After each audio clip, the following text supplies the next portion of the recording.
weekend the matches do na be koso ene ene nyame ya adom echina okay amanone anafie nyina nti ebenya abotre a busy weekend ene maye mama sha asem free game be koso wo Etihad Manchester City ene Chelsea se open venue ba ko a recently Chelsea ko ho a obre pa na Etihad. The last time at Chelsea ko Etihad eko winning game against Manchester City was say papa friend said Thomas Tuchel lead Chelsea in 2021. After 2021 Thomas Tuchel the Chelsea eko Etihad ko share Man City 2-1. Chelsea entimin ko Etihad enko share Manchester City. Apart from seven you na kwa very difficult grounds Ediama Chelsea bobokuo no. So we start checking and saying Chelsea share Manchester City in Pokrana. I had been say Chelsea beat Manchester City. And it's a what checking records in Pokrana. The last time my team my friend said Chelsea share Manchester City, na a UEFA Champions League. Can have it say after UEFA Champions League, no, on my ball 11 games. Chelsea team share Manchester City. So 11 games, no, Man City they winning 9 and the mummy no about draw. And Tetra will say, venue na Chelsea ikono, difficult at the match Chelsea so about Manchester City. And a team nankasa Chelsea ne ebono, nan say aye din say Chelsea be show mo. And the game nem kom koyefo em from Manchester City. By Ken, for records eto nchen, for stars eto nchen, for history eto nchen. This season, league na ye bo ewo England no between Chelsea and Manchester City. Chelsea slightly ahead of Manchester City. Based on matches do in the Premier League between Chelsea and Manchester City. So what the first and figures sema na unchantra. They yabo so far matches near abo Premier League no so clear say team my friend said Chelsea I was throw kakra say Manchester City. And based on league log any number of matches no Manchester City and Chelsea no about 22 games in the Premier League. Out of the 22 games Chelsea lead Manchester City with 2 points. And to obey no betima convince me say currently Manchester City are there and Chelsea there be. In prayer ye gina way. Team my friend said Chelsea I was slow kakra as a Manchester City. And to enfa won say Chelsea I struggle to play against Man City. Currently Chelsea was slow saying Manchester City. So the big question will be able to know you say now will be when say Chelsea was slow kakra say Manchester City no. Chelsea betima kwa away. Akwa wini anaso mba akwa away points. And the big question will be able to because this season we Etihad. You want Manchester United akwa pick 3 points with Etihad. Spurs akwa Man City 4-0. Everton pokra yeso omunya ade no. Omako Etihad akwa 1-1. And to start teams when you know etimiya ko Etihad akwa kunya the needed points and answer pointer. Dey ntina Chelsea ntimi nko ho enkonko wini anaso mo nkonko draw. So question obi ebusa ne say na Manchester City enya ade no. Chelsea betima ko Etihad akọ wini anaso on ba akọ draw. Any big question. Ken menya abotra hwe Manchester City team no. Ma analyze you omo. Ade a me hu about Manchester City this season. Nioma 4 ana e ha kwaku Edelson Manchester City. Sa nioma 4 no. Obi bia watch Manchester City games awa lose so anawa draw ni nyina no ebe hu asema making. The first thing Manchester City problem omu facing here say Pep Guardiola coach time be person organizing the team on the field of play. It is a Manchester City under Pep Guardiola see akan onu say a team collectively omu ya strong. And the time na Manchester City gina omu na aso no so when Manchester City be see akan time be about try say ube close available spaces because Manchester City crab no e pass no mu dia progress and it's how person stop Manchester City and what's the time they are making sure say ube close available spaces. By this time around Manchester City ni sa hoden na omutimi dominate play Manchester City collectively omuni suro ho and the teams omutimi share Manchester City teams omutimi stop Manchester City ni ano eya na omun suro say ombe press Man City man to man. Say Manchester City no ontimi organize no on the field of play. And it's any play a crabo. Now utimi nya kukudro eko press sa player no crabo na mostly eliminate Manchester City omo chances omo di create. Elementi omo se omo ntimi nko omo nim bebre enti mostly so omo kura ball na omo panic because a Man City team omo organize omo huye enti teams so metimi winning matches against Manchester City teams are ometimi nya away win and answer draw against Man City no team ometimi nya kukudro press Manchester City man versus man and answer man to man so Chelsea air away to Manchester City no adia ba kwa minim se Chelsea betima ye ni yie pa no kwan on befa so press Manchester City in terms of 1 versus 1 enti adia ba kwa game no se Chelsea kwa we obetima kwa kunya away win anasa obetima kwa kunya away draw pokra na how wa Chelsea ebetima press Manchester City very well because this season any team bia wetima press Man City very well and the pressing no okone man to man well calculated coordinated no Man City ntimi mbo omo ball na omo pe no that's the first thing I mean about Manchester City.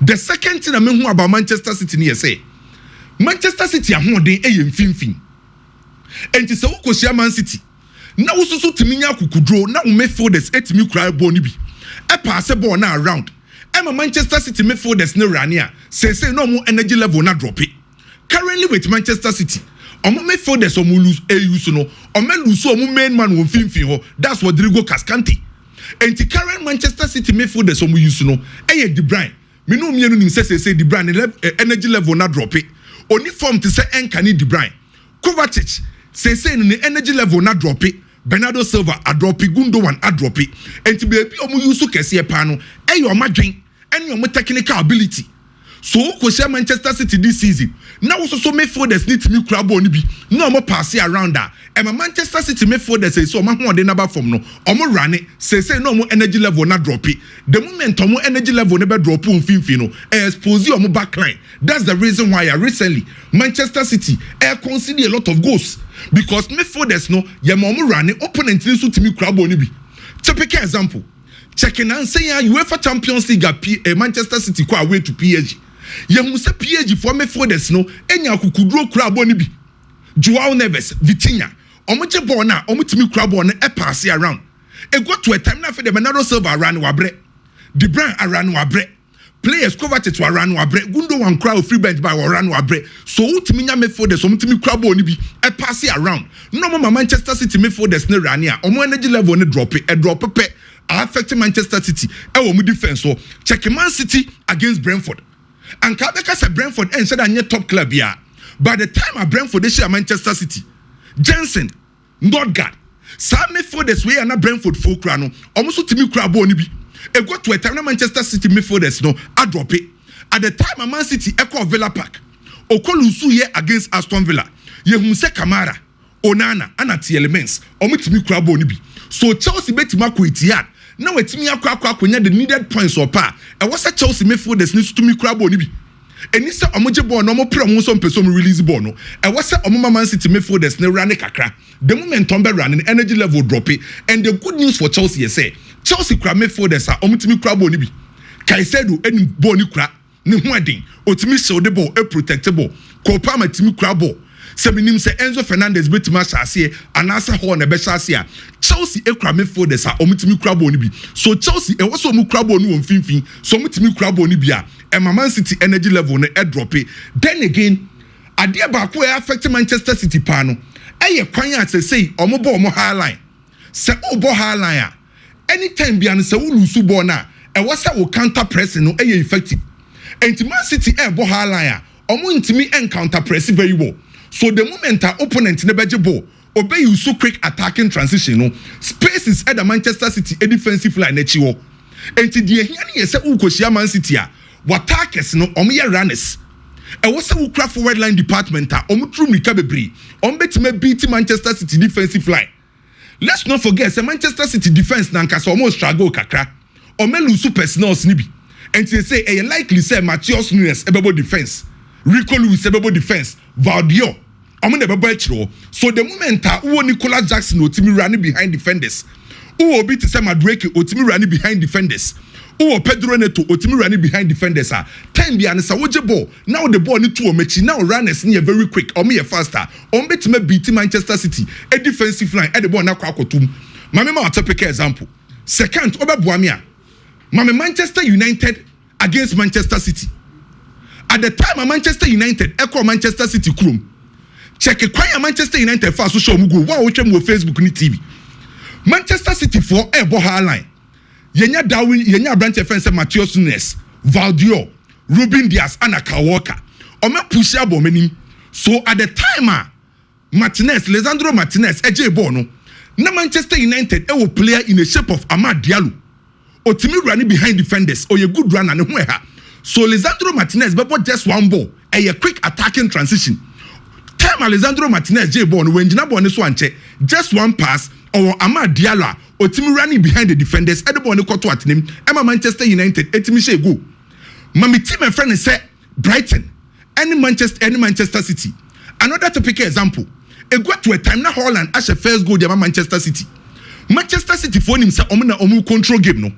But chain no defensive line no omu core high line no. Time they are no my exposed. So just one pass from Brighton. Now Manchester City for defense no. Brighton for forward line players no are running behind them. And idea about what Chelsea 1 year say Nicholas Jackson otimi running very well. Madueke etimi running. Obia friend say Pedro Neto etimi running. So idea about what Chelsea near say so much ball now. And what's the omo transition here quick because Man City ebebo high line. So the ball need to omechia. Or runners on betima pick ball no. E game back wa. Untimi underrate Manchester City. No man koye Mama City. And you most likely say said the Enzo Maresca. I can't on the press conference no. Obebo just number 10 back up. That's Kopama. So I likely see a game nasia. See my friend said Chelsea ever go into a 4-2-3-1. At the send your omusho formation aseno. By any time be a Chelsea besha say some ba attack biano. Ekwadane 3 back. Obi awashe Enzo Maresca this season biano. Anytime you ba attack biano or person about 3 back. So in this case, Chelsea back 4 no. Yebenya Kukureya. Se obeko nenim akoka Kopama. Any other player say Enzo Fernandez ebebo midfield ba akoka omo. The moment obo Kukureya be join attack no. Okoka midfielders ne ho am ne midfielders ne be doso. The reason why your midfielders be brainy say opeso create a lot of passing options e won finfio. So Chelsea second phase of form build up no more struggle because already Kukureya ba akoka Kopama ho Enzo Fernandez ho se ho ne bebo Caicedo mu ne ho and to be a lot of passing options e won finfio and ne bebo Chelsea in their second phase of form build up. Adia ba ko e Chelsea this season here say omo wingers no omo off-ball movements. Anytime be and say Chelsea in club check the movement of omo right winger, omo left winger, omo creating space at the man Nicholas Jackson, say oba running behind defenders. And the quiet Chelsea faso and making sure say omo wingers, omo off-ball movements no, omo team move very well no, a creating space at the man branch friend say Nicholas Jackson. Now I'm running into that space. Any idea about what Chelsea? Say Manchester City defense ni fullbacks no, a honor and strong. So I likely says I can game we no. Mihum Madueke and Pedro Neto 7-11 and Yamama. Samihum Pedro Neto and Madueke 7-11 and Yamama because Chelsea ebe here runners our wing so a game back Chelsea created chances in your news. Chelsea were ability to be creative chances. In the Premier League na yebono. Oh teams are omu creative big chances are fasa table ni mame. Teams omu creative big chances in the Premier League. Diodi kan Liverpool. Liverpool are creating 69 big chances. Diotosu mienu Arsenal 62 big chances. Diotosu miensa Chelsea 59. So it means that you create a chance at Chelsea any problem. Chelsea were ability to create because of come first attacking. No. Chelsea should go any problem. And you most likely say Chelsea be away go Chelsea away go. By idea mi so kakadema Chelsea ni say Chelsea against the big clubs ontimi show mo. Omo records against big clubs this season to say. Ontimi sha Arsenal. Or sha Arsenal. Ontimi sha Liverpool. Ontimi sha United. Men pesa me this space be ka ho. So what's your space? Ba me on space ye ka kese pa na. Into omo record against big clubs no ana akwakoye problem. And Chelsea will issues kakra in terms of defending. Goalkeeping error. On himself players or my error leading to goals. Chelsea goalkeeper na tosu miensa. Why have 4 errors leading to goals? And the Chelsea defense no. I thought there be a game na cause omo lose concentration. So Chelsea betima kwa we akwa ko winia. How a Chelsea conversion rate be cause ro. Anyhow we betima defend against Manchester City. A game ba kwa ken. Omo be call bet no over 1.5. Likely both team to score. Now Robert Sanchez as him Otiga na beda. Ewo City. And Obama Ederson about that. Ederson there was chain. Also chain bebre. Yes, also saying. Between Ederson. Yes, also Ederson was saying. Robert Sanchez. By Robert Sanchez, oh, you're very good. Why he saves, but as a mistakes now, yeah, it goes bano as a hot and coffee dream. Set football and cast mistake now, but you can the case here. Why you crucial saves as Chelsea power? But I'm wondering because Uti Enzo Maresca and another historian Ameya on Bisana say, or you show say way forward Chelsea, Robert Sanchez to say Chelsea now Peter check when him say how Chelsea qua almost person winning trophies are with our investment way. If you do be on better trophies, with our trophies and Robert Sanchez and say we goalkeeper or sit sad time way there, which make us say yes. Then in future, with him as a coach, no need to do with him. And your kind of saying in future they will name within the ABC because your coach or your goalkeeper reliable. Senka coach in Casa and so clearly. The entire team Nankasa when himself Robert Sanchez any the most reliable goalkeeper in the nearby future person who do some pen so and him Chelsea on bet medru Chelsea nya top class goalkeepers football na yebo say in ken say o person o compete na ultimate trophies akesia you need a reliable goalkeeper. Real Madrid that recently what dominating Europe or the crew one nyina no ultimately need the influence of Courtois and Fem Manchester United, Manchester United, ultimately need the influence of omu goalkeepers and your performance from the year mo Sania Basano. Ultimately, your mum fan film Edwin van der Samo. So what check Liverpool team now? Time are not dominating under club. No will be to say Alisson Becker, no one pick, and no one former or them. Arsenal the same thing. Even Chelsea nankasa yekano. Omunim say maybe a twema no mo yade no. Goalkeepers be adu makwakoje no. Enya no bi so no mo Robert Sanchez. Enti se coach ne say in the nearby future ontimi ntre say on na bedem anaso makophobia me ni coach ne yadwen because Chelsea here a reliable goalkeeper. Robert Sanchez yade ontimi take anything away from him. By onye goalkeeper bitima so reliable. Okwa to say nkofo bitima tag ne say oye time bomb. Obey adwuma ne sa e oba bia no explode kese. Okay, Chelsea against Bournemouth.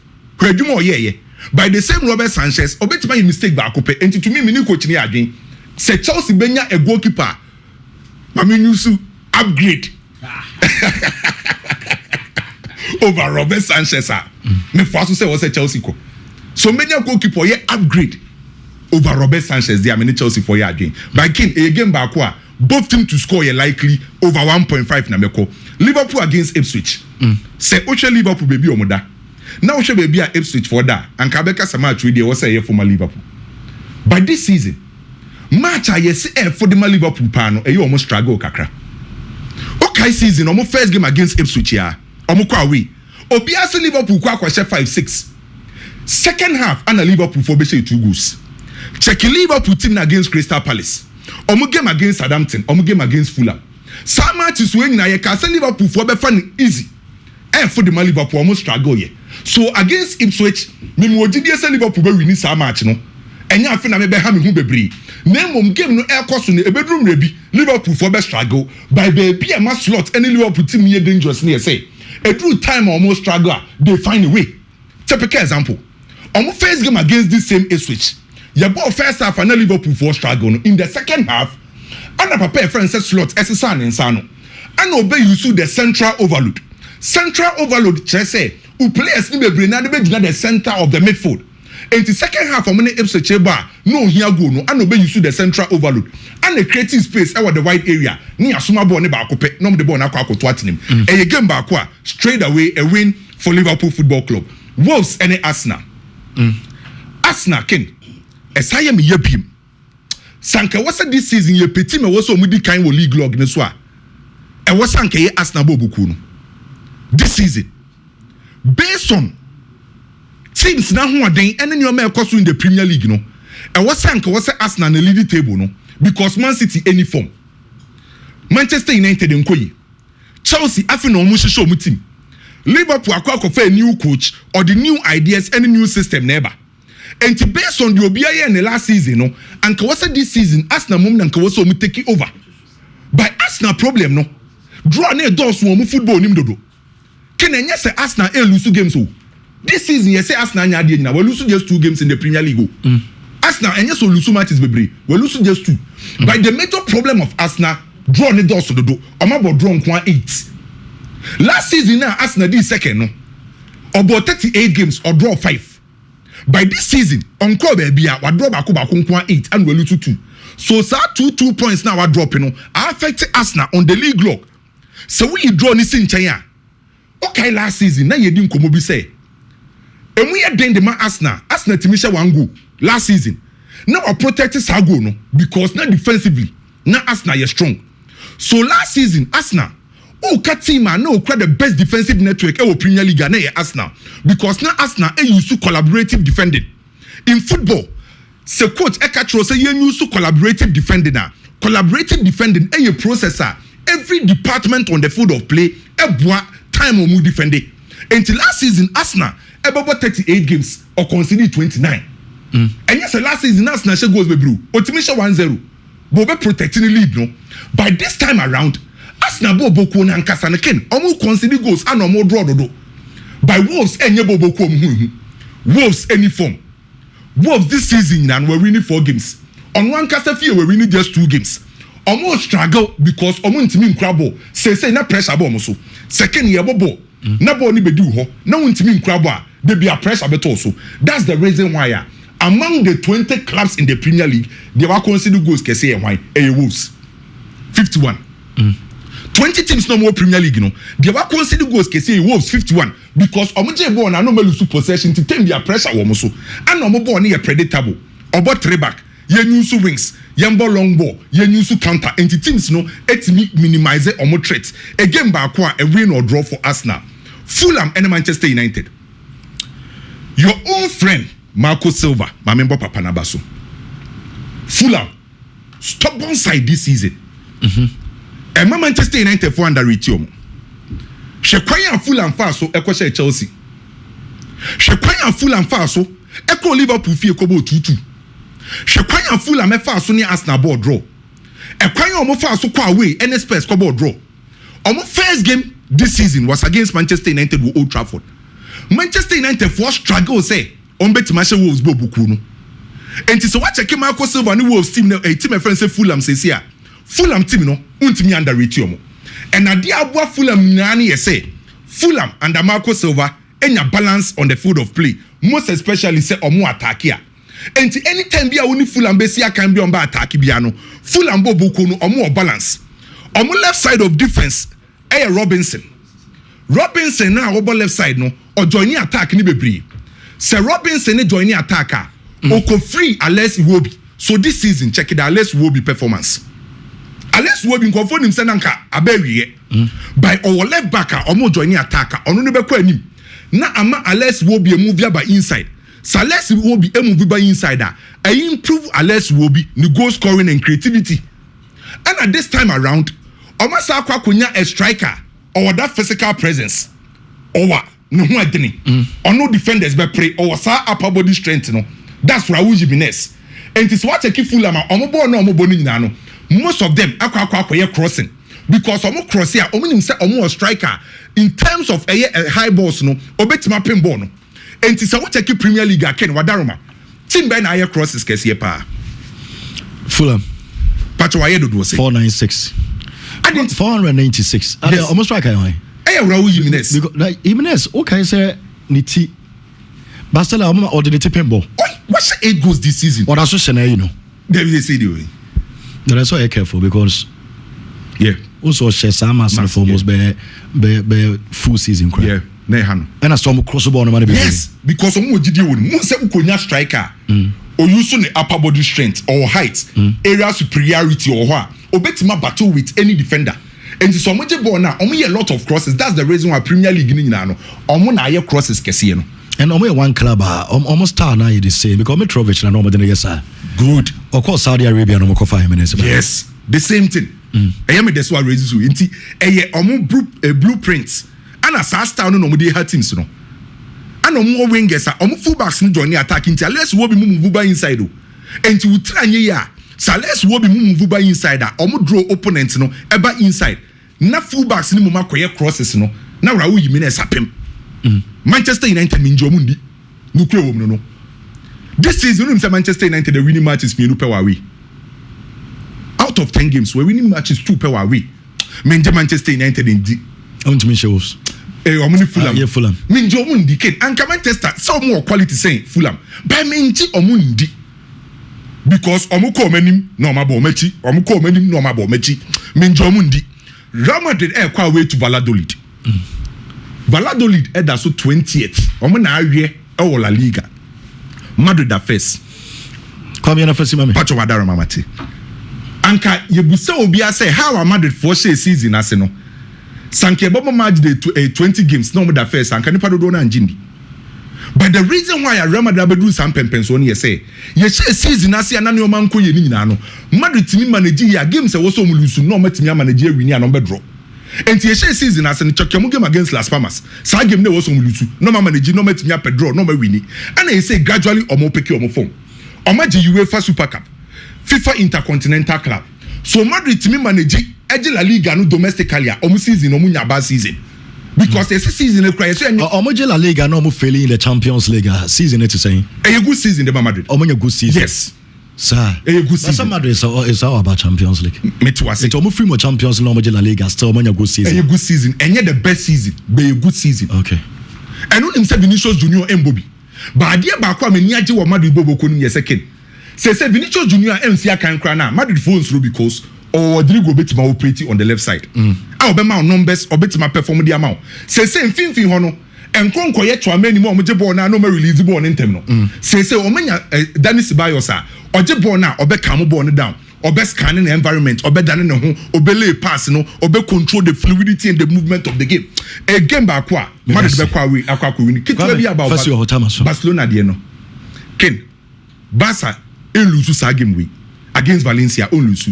But there me yani say Jesus ano team ba kwa ma manage La Liga no e Valencia.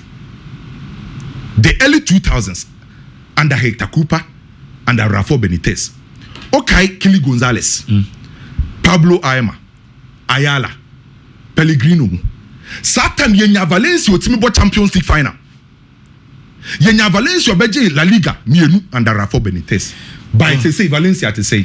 When him say Valencia, omo position omo dano, omo the relegation zone. But the good thing for them you say, omo last 4 games omo shall see a pija. Say Barcelona omo last 8 games so we need do La Liga. A win or draw for Barcelona. I don't see Barcelona losing this game. And no, Kwame Jela, the fishbone, and Ojenediano, and Swedia Baron, Mr. Mama, we trouble in Nano, na Moyanica Cracker, Musibisiako. Edolson, now to say, Kenya Miadum, Yamiasi, and Ukradio Timo Bonchi, Sazay, Timebo, Betawichi. But very important. As a Nesukradi, Ukotadi, Tiesko. Wadaroma, ya ebe support ya. Okay. Ya ebe support ya. Meka games in one some, but looks like there's a transfer be a discussion. Okay. Kunkune Ghana deal na koso sisi anu mema updates kakra wo na fe me baka game in one some na minim whoever is winning. Ken the ten say deal ni beba so enye direct swap. Okay. More of a separate deals. Say United, the entire Alton Garnacho no is because omusika samu enye in say they need cash injection. Ewo omusika semu. Eba chawati ya say. It is hard no nebema opportunity ama Manchester United. Etimya ye de so omoye. It's in this case, sa necessary eye. Now, footballing aspects no say. Me won say United fans no say omumpe deal no because and I no me say mount buy and amfa. Me ba cho what you say amfa. And as me say mount abana amfa. Christopher Nkunku so there is a fear say ebia emfa. Chelsea eton 52 million pounds. 52 million pounds no. Can Chelsea say opeso nyam faswo from the deal. He's not going to sell below the 52. Rather, he wants 65. It's a direct dealer. Chelsea are expecting say Manchester first he can't to Garnacho so MFA Christopher Nkunku. Wow, baby. Wow, it's the Manchester United for no or my defensive say no. They are not going to do this deal. Okay, footballing aspects they say. Garnacho no, when you're bad player. So when you're a less than 21-year-old winger, now Obobo na Garnacho airborne one with a lot of potential ahead of him. On your bad player at all. Now this is where the issue is. Garnacho outside wingers Nibia. Wingers noa original 11 wa mostly of footballer na or cut in to say Vinny those days yenibi pick the ball from the wings, cut in, no a shots and also saw the ball be peer defenders. That is the ideal Garnacho style. SAS wingers and your munyina netimi ball as a number 10.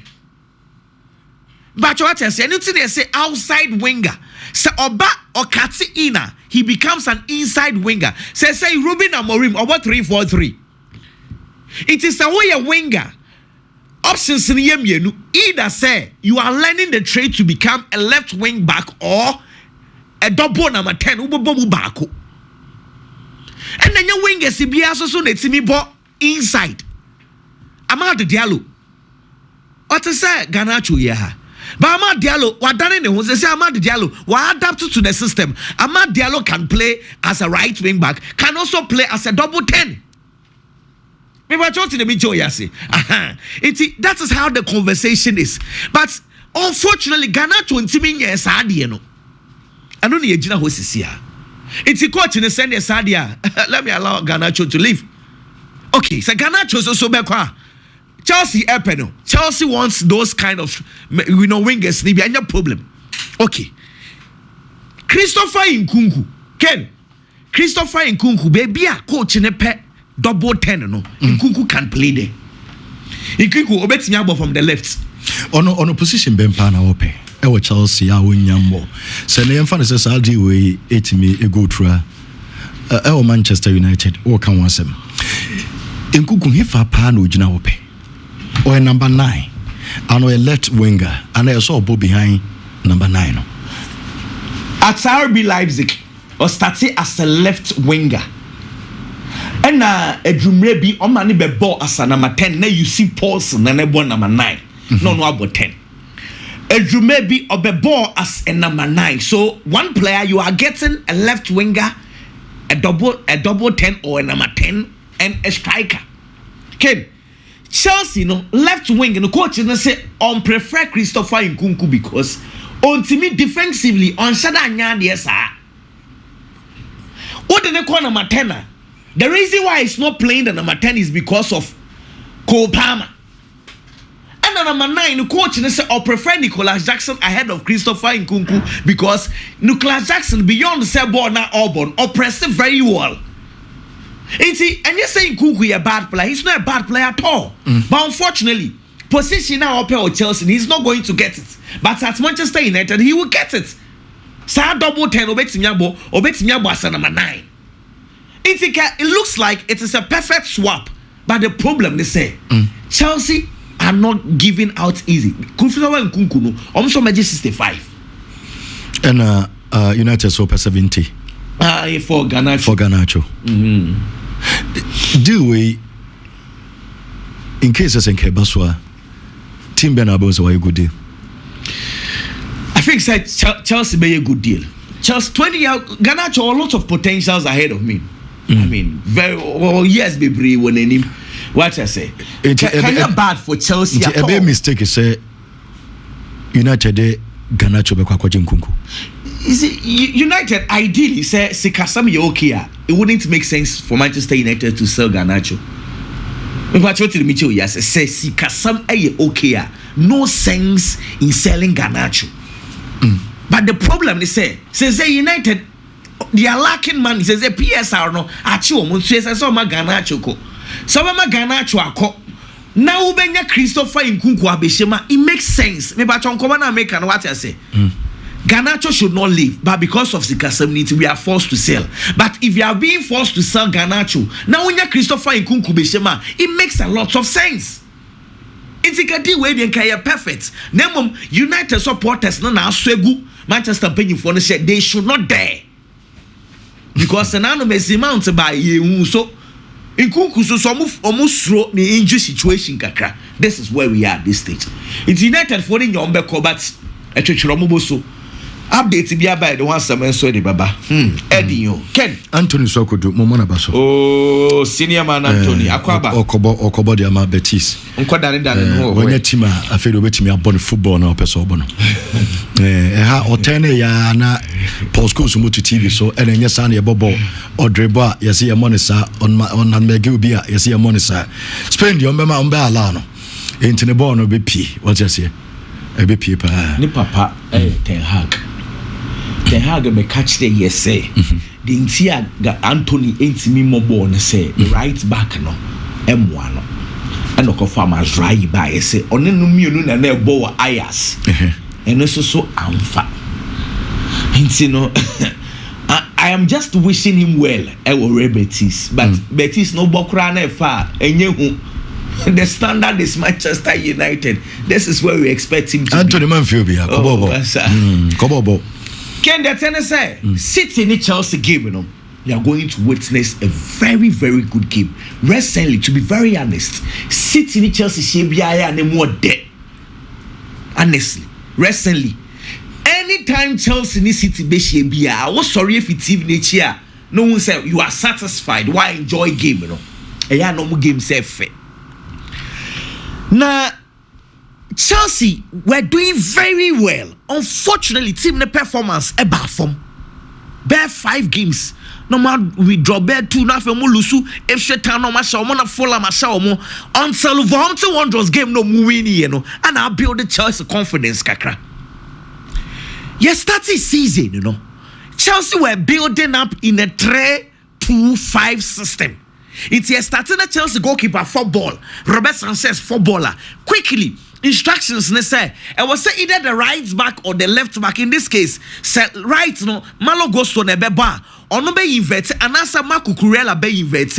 And this system into the coach never catch say on per Benchewell. Because Benchewell could not invert. If you do remember, your starting seasons our conversation that they have now. Because anytime right back, left back, I was so we invented Benchi will not to me, yes, sir. So we needed to drop him. The 3-2 system, Chelsea a boss, few inventions, but basically it was the 3-2-5 build up. Asasa kakra. Because teams ever started man marking Kopama. So Chelsea build up, no. Say assistant a twiki kakra says say now they have moved from the 3-2-5 to 3-1-6. 3-1-6 and say Chelsea ebe overload opponents and ewo half into Chelsea. Ebe just 6 players. Say Chelsea build up 6 players opponents half. You know what this means? A system ya in a way say anytime an opponent be as a Chelsea, about 3-1-6 be Chelsea are looking at creating chances. Just look, scan Europe. Team will be building up in a 3-1-6 be basically a chances creation. And you want to say Chelsea, it creates a lot of chances. Chelsea, I feel chances in eba so many times. Now, me can't say Chelsea build up, no. The only problem our more Robert Sanchez. Because a goalkeeper, a pass the ball well. Chelsea can easily pick the ball from the back because now saying I am Moises Caicedo. And our goalkeepers in a seminar. Because Onana pass better Chilbia. Now pass the corner Mque. Na o pass na your o pass ball na dia man not ball na ekwe. And also, but in America, no, you're winning now, because Manchester United got to a time no more can yenya ball playing goalkeeper. Tenga gonna go fast as I'm a pam David Ye. Now David Ye is different. A ball on a pass here. Onana a better chain to be.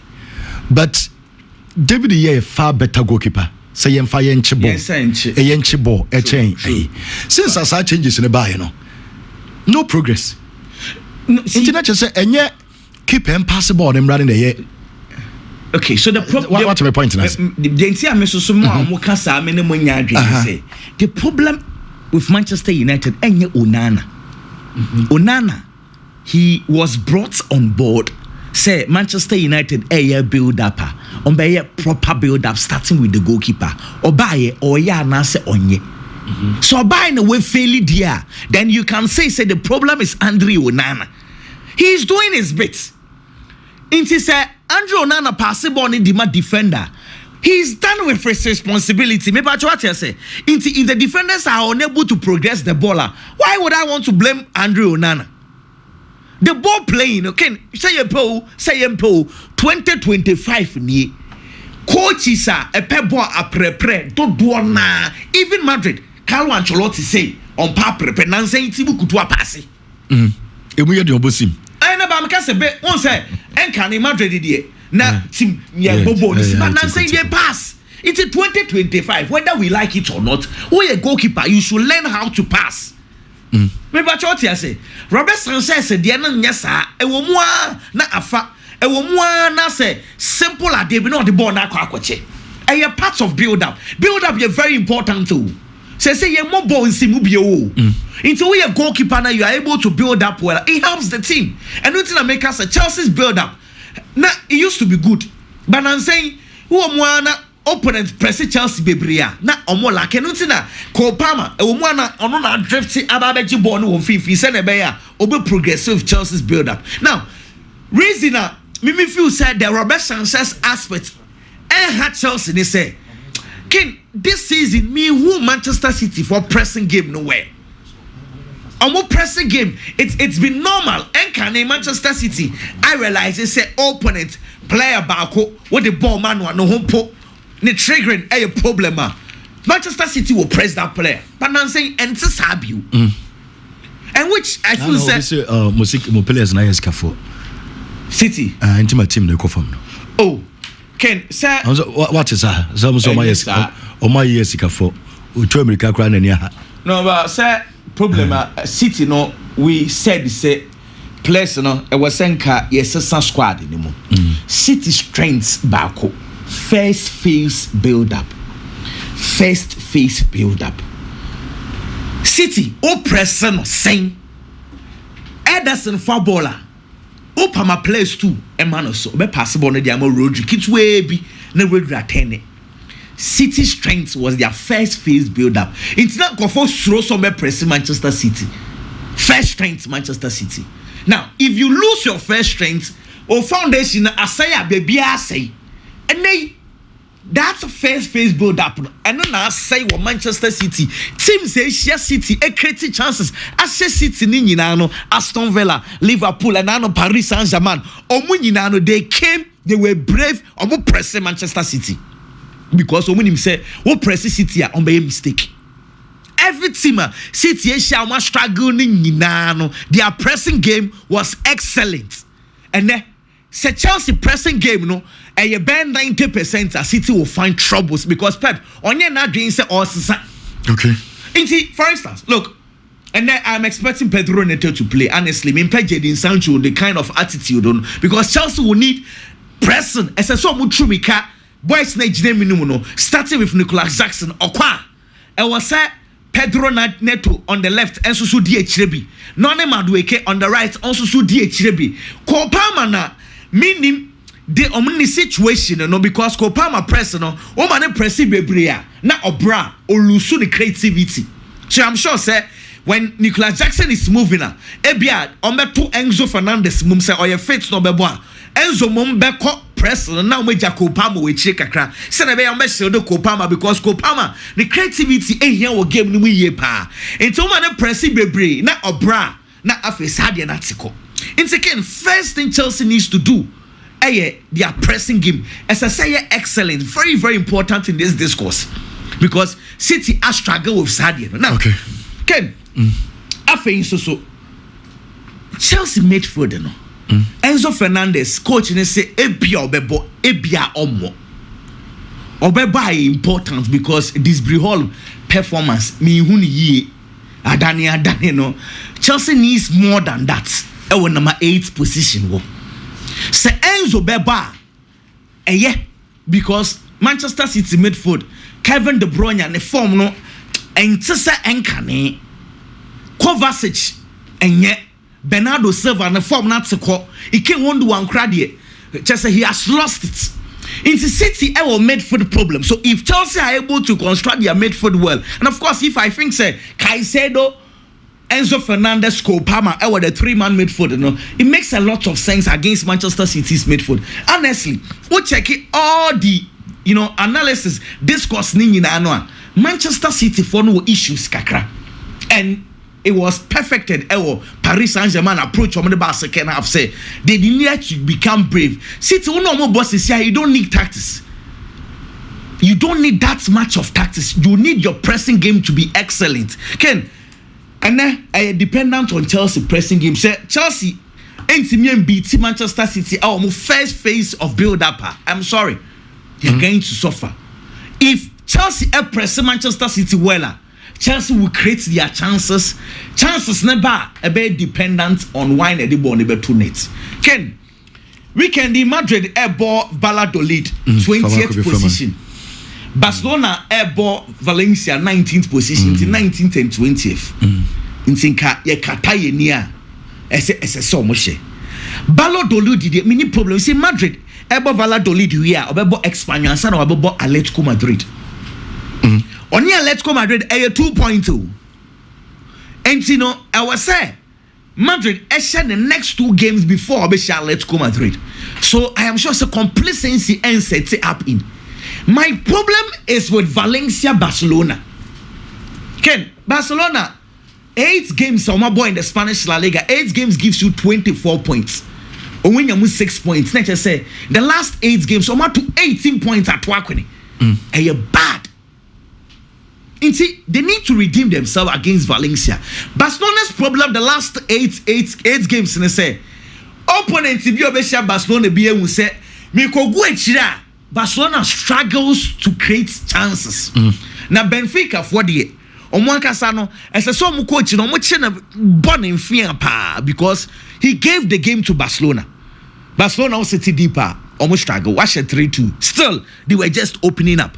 I am sure, sir, Valencia coach Cobrano no or no so because the Hetafe seems that Barcelona are dropping points against them. How they defended against Barcelona, they are going to sit deep.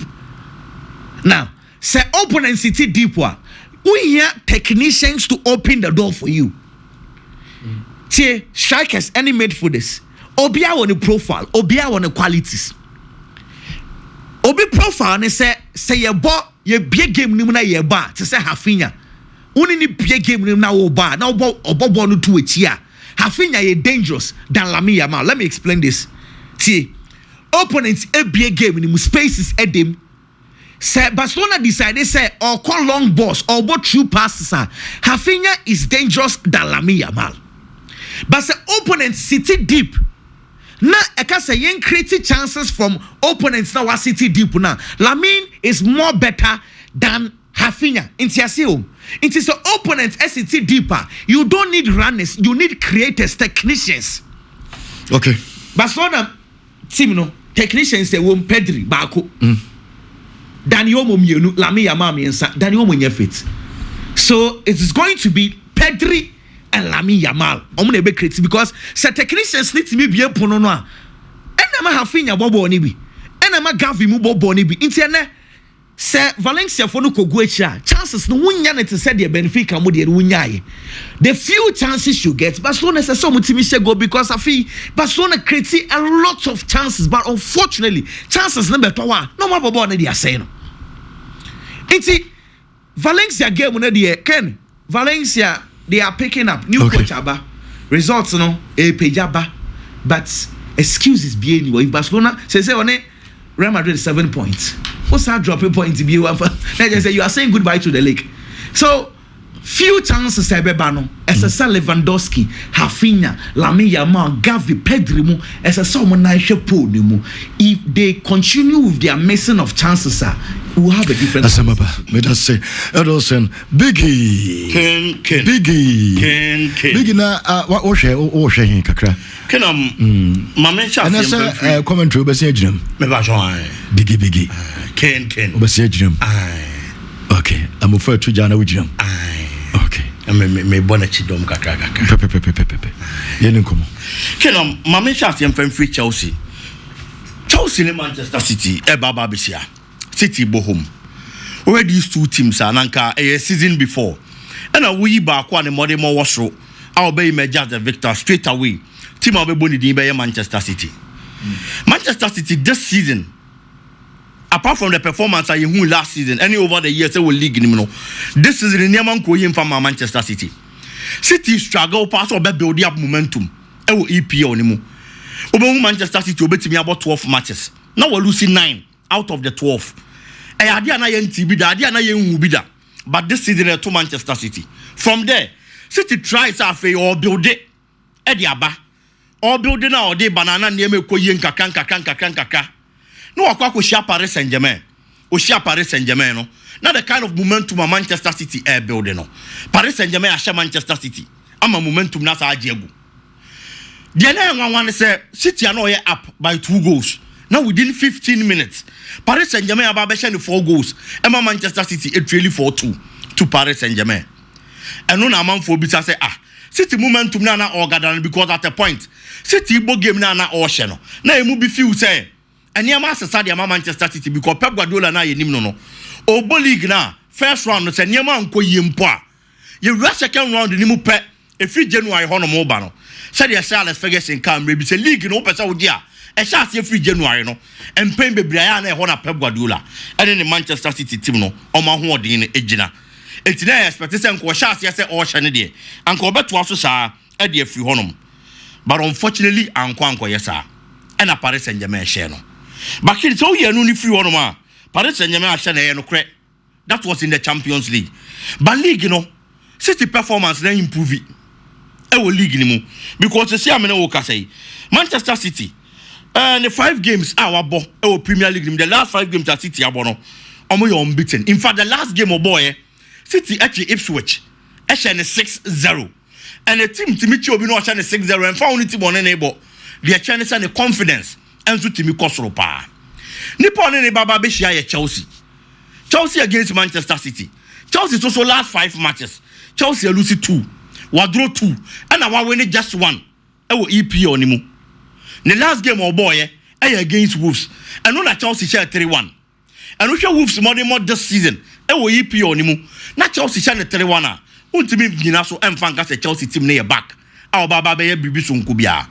But Chelsea team also has something at the back of their mind. And they say, you share Premier League in Arsenal. No money I'm finding on fit our league anymore. Though they've been inconsistent, but I just see now in the first game of the EPL season. Now Maresca, episode finding the fit as a Chelsea coach. Now Manchester City are banning home. No, I bet you no, I share 2-0. I had the same crop of players. They have that thing at the back of their minds and they feel say at least say your last season you but deep na nyama nko yem fama Manchester City I was say yem to you ko mukrum kona aye kono I was say koko take revenge because a City team and nyama nko yem fama ne there say one team and share this particular season na your real new season mu na nyama sha say e ko yem na da ben biom and obetimi share Manchester City no what me aton e hono na problem ne wo o Chelsea modern more going into this particular game Chelsea problem kakra obenya almost central defense. Injuries kakra about Chelsea central defense. No credit. But player back what Chelsea last game boy in the Premier League. Or Chelsea say man akwanya obetimi agina no solve problem na dia Chelsea were chiro Trevor Chalobah. Against Wolves, he was everywhere on the field of play. To me, he was my best player. Or here say abra Chelsea be here central defender. And the Baba be Felito Kure down, but they are still more injuries. Any idea album. Let me call when we inconsistencies album no. Say ye probi, I'm an Baba be share you on what of a defensive problem now. Nebe here. Say Chelsea in Tisikan Congo Tobia. Name Mumba Crystal Palace. No, my branch and I recalling the back from loan. No, I see a kind of Chelsea. He showed that thing. Say he has all back. No, be proving the worth. And so a Chelsea team no more. Manchester City team it is very true. But you can't take anything away from Erling Braut Haaland. That's the chances in my baby. King. I'm creating enough for man. Yes. But at least Kakana Wanyan what team making good use of the film. 17 goals in the Premier League this season with 1 assist. And him from Manchester City. Chances and Mau. But I know a second top scorer behind Mohamed Salah. And to imagine say City finally ready man. and I can name a to say the Liverpool team Nikoya and can the performance by a thing. It's ultimately writing it off. So Chelsea better we had a free game Nima. There was one way they say almost stop a boss for midfield. Now, like the call will need to Zanebo. Say there to Zanebo. And for Chelsea. Chelsea. May come a centre back now. Chaluba or Hobebo. Okay, yeah, Chalubane, any live call. Yes. Between Chalubane, live call, such Chaluba crowd experience be change. Yes, he has a lot of experience. I just in the first game, and your bad cry. He was my man of the match. No, by and your bad. He was my man of the match. On bet to stop Haaland. Omamino. There was some because we hear Baku to stop Haaland. Debbie, a bedding. Baku bedding. Haaland the player. I was so overcrowded. And Sana went to me stopping because of the strength. In case of say a bear one, because your times are a bear one, and a transfer over stopping. Then be a born a bano be a beboa. Na o my two. Jever say between Live Kobo and a Chaluba, why not be managing Haaland so? Me Chaluba. It didn't ya. Chaluba is strong. No what thing. Say the midi kind. Haaland is striker and what thing pa. It is a player. And found the technical intelligence are war. So one ma and what so one memoir, a bad day to be me a stopping. It will be he will be an what thing. Physically, or also so very bullish. And yes, a very difficult because Ellen Brutalan is a striker or you're bullish. Or the now what he beats him. It's there was a Chelsea and say, I'm making sure some of us stop your balls that bet transit free midfielder. No. Kevin De Bruyne. And I was on my breaks in the call so. It's Moses Caicedo, Enzo Fernandez. Sam Rantier has a lot of work to do. City team Ninko, you know. Kevin De Bruyne performance this season, and this is Kevin De Bruyne of the previous seasons. Back in, Obadia the same De Bruyne in the last 4 Premier League matches. Awabo, Wama assist me and the Manchester City. And the Enko Nimpono, he tries in his own small way. Said ye name say Kevin De Bruyne to me and obey to me aye. A very difficult. Obi am penny man and young who be this particular game. It is a fight for the top spot. And said him di kan. Me who game this game the be draw. Possibly a goal scoring draw. And 1-1 a bit me 2-2. Okay. Yes. But moving on na me and share a year Napoli ni Juventus. A one game interest wo hopa. O show mu mienu e wo league log ne so a. Napoli lead Juventus by 13 points. Tima, wama interest aba match we mu pa Inter Milan. Enye ono na ebo. But ono na ama interest aba game nim because Napoli leading the 3 points. And Inter Milan a game in hand. Or one outstanding game. So no ne bono sha. Obetimi akache Napoli was wrong. And the only way Napoli was obetimi keeping the top spot. I said Napoli be make sure say ne obeshe Juventus team. Enye easy. Emfama Napoli, no credit. Why are Juventus this particular season again? They are the only team in the Italian Serie A who lose a game. Napoli this season, and the only team who lose a game in the Italian Serie A. But the woman say, draws and a dorsal. Napoli last 10 matches awabo. What draw 8? But say Juve draw Napoli. Sorry, Juventus rather. Juventus, yeah. Juventus rather. Juventus and Lucy game in the Italian Serie A this season. But draws in a dorsal. In the last 10 matches, our bono. What draw Maku 8? It was Serie A anymore. And when I did pressure about Thiago Motta, so because he feels say, and the people around him feel say, draws in a year too much. I was so with me. But no, Casoni striker, Metro, Vlahovic, na yedin. So the Colomwani aba. Intiminim send the Colomwani best starter. And Randa Colomwani, it is his first game. And the first game, no me sure say they over started because Vlahovic, coach, you know, and said that's so you trust to be with mu. Recently, you share league national near me koye. But I'm saying, man said I'm koye from my brand, you know. And until the man ako Randa Colomwani the naba. So I'm not making no more. In Finfi Honomono, I had the Catherine Turam. And you look at telling the Belgian Finfi no mabo. And the Ama Juventus team no as a double pivot. The other side of the pitch, I am Napoli team no. And not tell me no Belgian Finfi bear Zambo and Gisa. And in you have Scott McTominay. These two guys ball on my ball. And the Ama Napoli team no this particular season. I idea was for power. Lead Maxman definitely a bear Romelu Lukaku. But the Napoli team no problem kakrao. Carascalia position and now obo Edima Napoli. We free team nimu join Paris Saint-Germain. But I know the crampon coach I find is Antonio Conte. Ya debi obeye bia. So obetimi aboa no fixes our problem any menu ya. And san obenyo obia what video obia baba becho. Ken in that position. Or you see David Neres and Edebo. David Neres' performance this season is bad. Even though not on start Abrana Carascalia or but what Timia manage 2 goals and then 4 assists. And the Ama Juventus team no. Carascalia and Pano ya start at the Juventus. It will league him. Sorry, Napoli. It will league him no. I share 5 goals and I 3 assists. And Sana Odeko. It is obi on only your starter. No baby replace you. On only moment 2 goals for 4 assists. It means saying you're bad. It's in a gradually coach in Guswa. Sa problem net that one no. Or fix it at the Ama team no. What are there? Napoli this season and you be on the former Atlanta.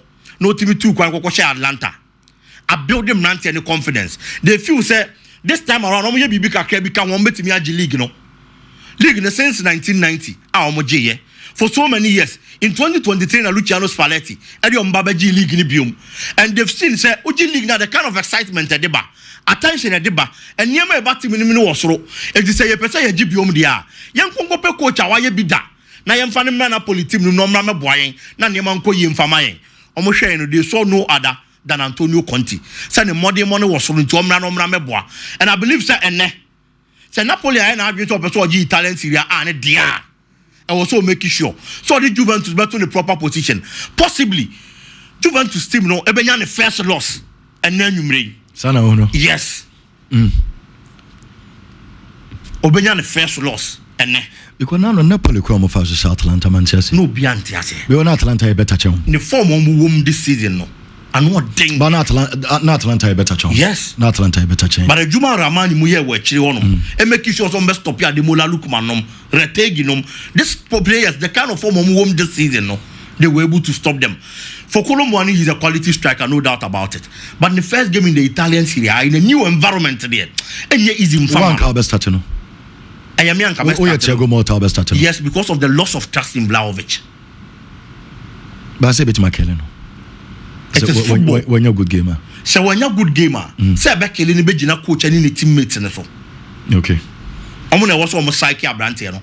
As a professional player at this level, you have to know some of these things. Now one kasa crampo no ready to wait me a cycle. I believe it is going to be a win for your Napoli team. Never a slim do a 2-1 win for your Napoli team. Now Kitwa be on Arsenal. Arsenal biggest problem for some seasons now. Arsenal weak bench. Arsenal team no so already first 11 a problem in you. But the moment about be pra, I also be free bench ba be no. Quality no the ban and said you prayer or free mono. And it's all Arsenal last 2 seasons. Problem omunya akese pa momentum yan win the Premier League title after that stage mama no injury bae e de maye Saliba. This season I ka say Saliba say pra. When they kwa partner Gabriel Magalhaes, I was central defense on him. Amasa solidity na bade bia meka. Say in football there are certain positions in your cooperation and understanding. But that position, how do you know Gidio was in Chenkomo? Now Omar Calafiori in Kujina central defensor. I think the trust Julian Timbamu. For Zinchenko, they are offering Arsenal.